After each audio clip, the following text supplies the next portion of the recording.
President Obama spent part of the Labor Day holiday briefing two top congressional Republicans about the possibility of military action against Syria.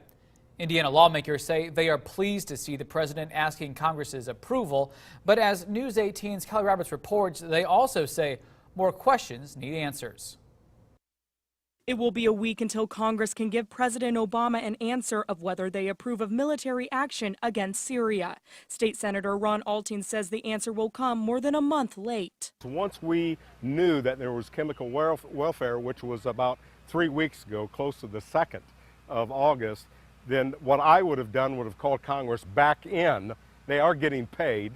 I would have called them back into Washington, and then we would have went for a vote then. Although Alting thinks the president made a late announcement, he does agree with the decision to ask for Congress's approval.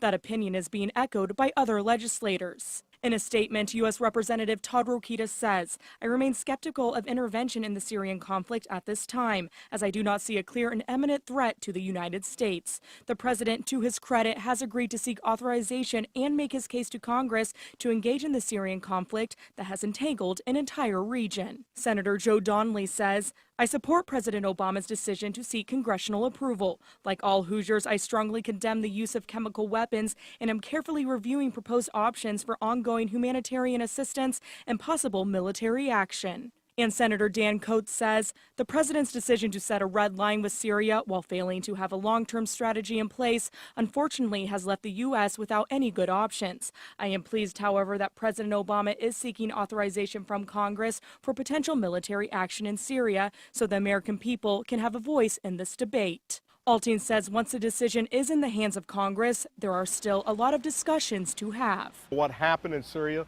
is horrible. It's horrible. And it's happened in other countries, and we have not reacted.